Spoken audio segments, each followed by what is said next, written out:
എയുടെ 30% സമം ബിയുടെ 20% ആയാൽ A plus B is to B minus A എത്ര? നമുക്ക് എന്ത് തന്നിട്ടുണ്ട്? എയുടെ 30%വും ബിയുടെ 20%വും തുല്യം. എയുടെ 30%വും ബിയുടെ 20% തുല്യം. അപ്പോൾ എയുടെ 30% പറഞ്ഞാൽ എ ഇൻറ്റു 30/100. എയുടെ 30% എ ഇൻറ്റു 30/100 സമം ബിയുടെ 20% ബി ഇൻറ്റു 20/100. നമുക്കിതൊരു സമവാക്യമാണ്. സമവാക്യത്തിൽ ഇരുവശത്തും ഒരുപോലെ വരുന്നത് വെട്ടിക്കളയാം.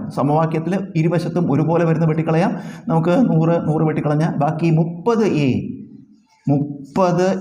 സമം ഇവിടെ എന്ത് വരും? 20b. ഇത് നമുക്ക് എ ബൈ ബി കാണാം. എ ബൈ ബി ഇവിടെ എ ഉണ്ട്, ഈ ഇൻറ്റു ബി ഇങ്ങോട്ട് എടുക്കുക. അപ്പോൾ ഇവിടെ എ എന്ന് എഴുതുക, എ ഇവിടെ ഉണ്ട്, ഈ ഇൻറ്റു ബി ഇങ്ങോട്ട് എടുത്തു, എ ബൈ ബി സമം ഇവിടെ എന്താ? ബി ഇങ്ങോട്ട് വന്നാൽ ബാക്കി എന്താ ഉള്ളത്? ബി ഇങ്ങോട്ട് വന്നാൽ പിന്നെ 20 ഉള്ളത്.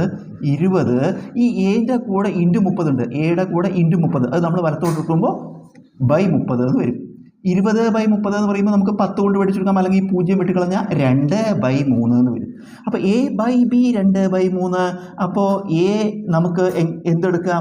എ ബൈ ബി 2/3 ആണെങ്കിൽ എ എന്നത് നമുക്ക് 2k എന്നും ബി എന്നത് 3k എന്നെടുക്കാം. അതായത് അംശത്തെയും ഛേദത്തെയും ഒരു സ്ഥിരസംഖ്യ കൊണ്ട് നമുക്ക് ഗുണിക്കാം.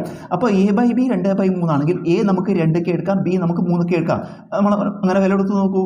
എ എത്രയാണ്? 2k അല്ലേ? എ 2k, ബി എന്താ? 3k. അപ്പോൾ എ ബൈ ബി ചെയ്ത് നോക്കൂ, കെയും കെയും വെട്ടി പോയിട്ട് എ ബൈ ബി 2/3. അപ്പോൾ നമ്മൾ കണക്ക് ചെയ്യാനുള്ള സൗകര്യത്തിന് വേണ്ടിയിട്ട് അങ്ങനെ ഒരു സ്ഥിരസംഖ്യ കൊണ്ട് ഗുണിക്കുകയാണ്.